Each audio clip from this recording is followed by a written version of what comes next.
Mesdames, Messieurs, merci de nous rejoindre sur ce plateau et dans ce numéro. La désinformation a pris corps dans les réseaux sociaux, ça se raconte partout, un certain acharnement contre les officiers généraux d'une certaine tribu, des arrestations en cascade. Et pour en parler, pour en savoir un peu plus, qu'est-ce qui se passe exactement, nous avons invité sur ce plateau le général-major Sylvain Ekenge, porte-parole des forces armées de la République. Mon général, bonsoir. Bonsoir, Oscar. Dites-nous, qu'est-ce qui se passe? Eh bien, Oscar, comme vous l'avez vous-même souligné, depuis un certain temps, il y a beaucoup de rumeurs, beaucoup de fake news, beaucoup d'informations et des commentaires dans les réseaux sociaux sur ce que vous avez épinglé, c'est-à-dire l'arrestation des officiers généraux, des officiers supérieurs d'une certaine communauté, d'un certain espace linguistique. Eh bien, j'étais avec le ministre Mouyaya dans ces plateaux, j'avais épinglé cette situation.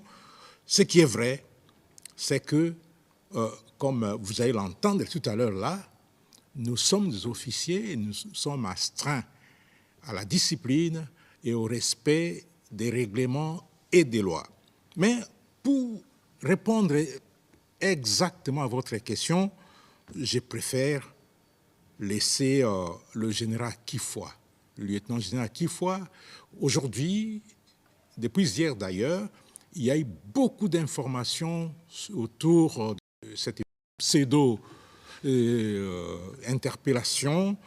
Alors, aujourd'hui, il a été voir le chef d'état-major général et à l'issue de cette visite, il a fait des déclarations. Et la meilleure façon de démentir toutes ces informations, c'est de le laisser parler. Je porte un démenti catégorique par rapport à certaines informations qui sont véhiculées dans les réseaux sociaux. Vous savez que les réseaux sociaux, ce sont des milliers dépourvus de frontières et de censure aussi. Alors, je suis étonné, je suis un homme libre. Je suis venu saluer mon chef, je suis là. Alors, je demande avec véhémence que c'est faux et archi-faux. Tout ce qui est en train d'être véhiculé, soit disant que le général Jean-Claude Kifoa, Tango Tango, est aux arrêts. On m'associe dans un dossier que je ne connais même pas. Alors c'est pour vous dire, l'armée c'est une grande muette. Et on ne peut pas tomber dans des spéculations.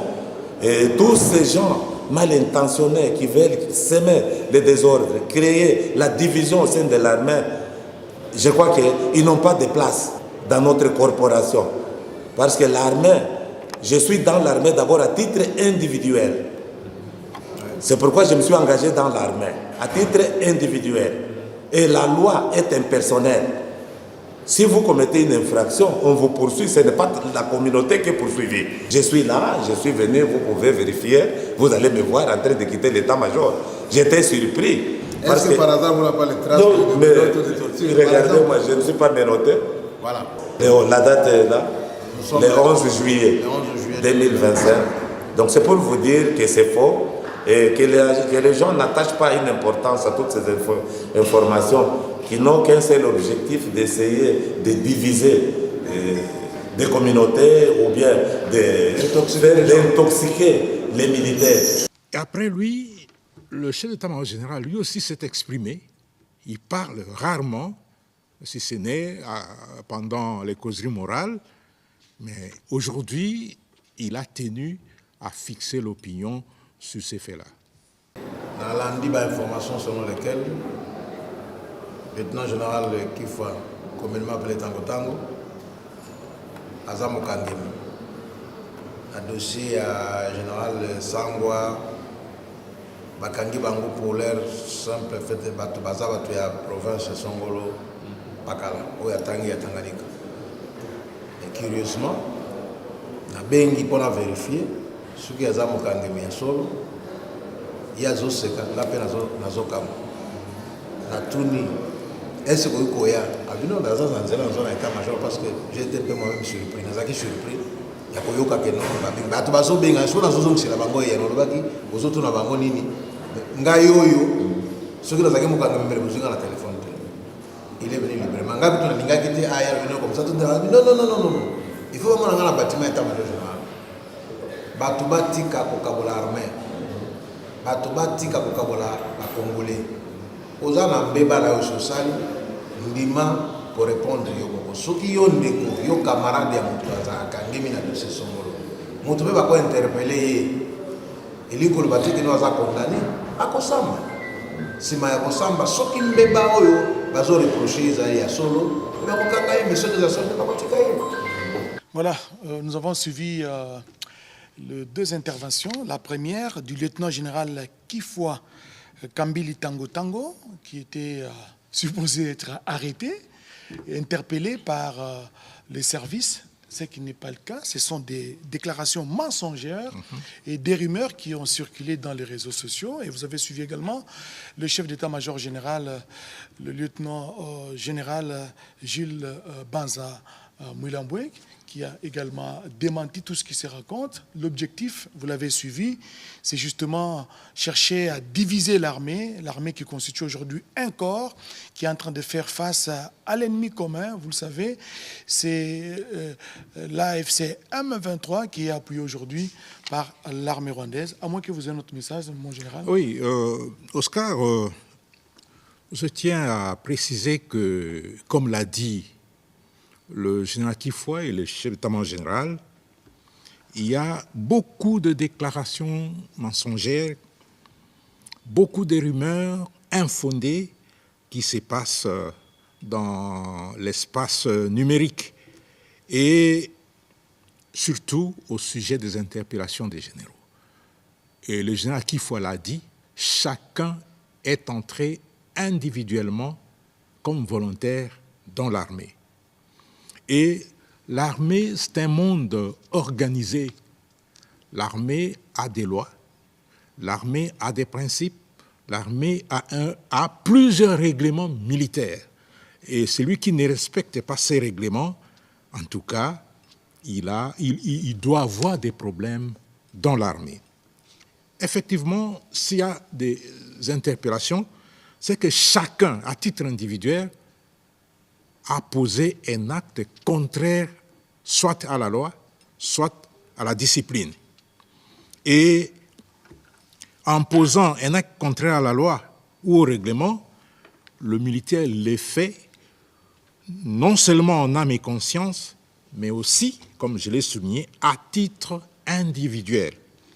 Et il ne pose pas cet acte, et j'insiste là-dessus, au nom d'une quelconque communauté ou au nom d'un quelconque espace linguistique. Il pose cet acte en tant qu'individu et en tant que militaire, et surtout s'il est officier. Je l'ai dit l'autre jour, il y a des caractéristiques qui entourent la fonction de l'officier. Il y a des valeurs qui entourent la fonction de l'officier. Et si vous ne respectez pas ces valeurs, vous ne respectez pas les qualités d'un officier, eh bien, la justice va s'occuper de vous. Et en cas d'interpellation, qu'est-ce qui advient? En cas d'interpellation par les services, effectivement, il y a des investigations qui sont organisées. Il y a des enquêtes. Si on constate que vous n'avez rien fait, on vous libère, comme l'a dit le chef MG. Mais si on constate que les faits commis sont des faits graves, on vous met à la disposition de la justice militaire pour répondre des actes posés conformément à la loi. Et à ce niveau-là, si on constate que vous, pendant l'instruction, vous donnez les éléments de votre défense et ces éléments sont pris en compte, on vous libère. Et si les éléments ne sont pas pris en compte et qu'on confirme que vous êtes fautif, eh bien, vous subissez la rigueur de la loi.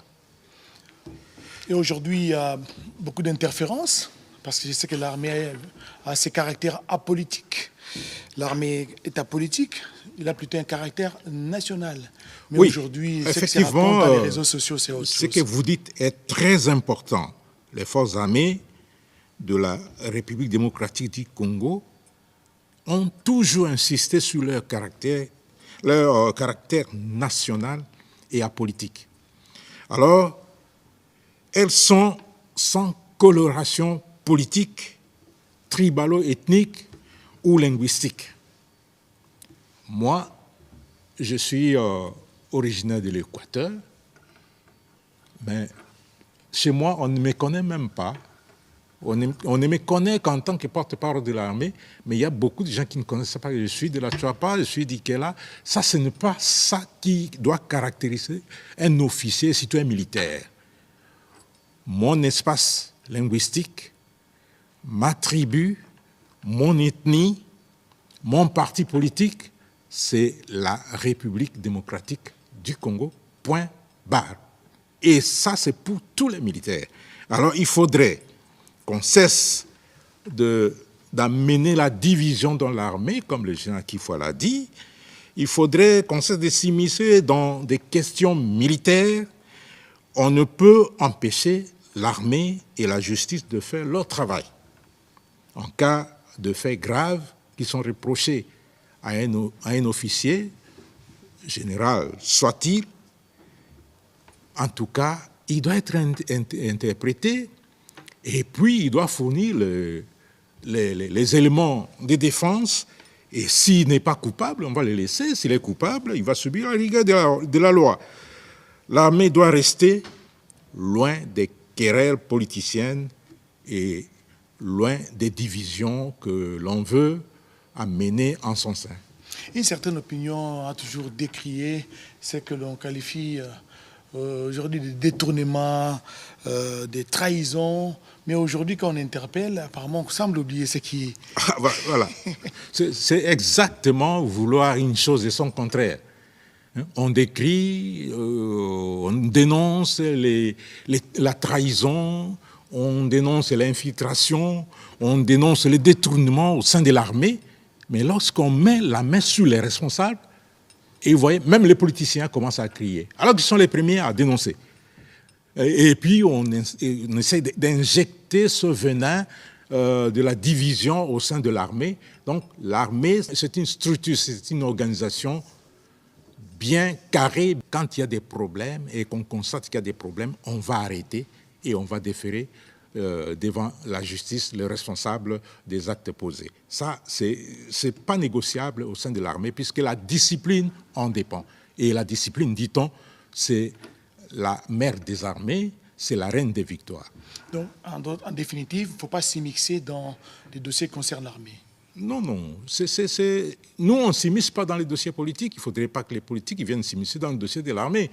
L'unique politique qui s'immisce dans les dossiers de l'armée, c'est le commandant suprême.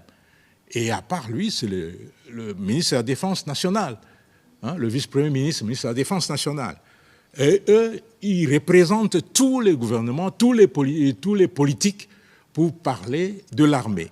Mais il n'est pas donné à n'importe qui de venir s'immiscer dans des questions militaires, puisque c'est très dangereux et très sensible, puisque l'armée, c'est le socle de la nation, et il ne faut pas venir perturber son organisation, perturber sa quiétude. Mon général, peut-être faudra laisser à la justice de faire son travail. Je rappelle que je recevais sur ce plateau le général-major Sylvain Ekenge, porte-parole de forces armées de la République démocratique du Congo. Nous vous disons sincèrement merci. C'est moi qui vous remercie. De cet éclairage et merci surtout à vous tous de nous avoir suivis.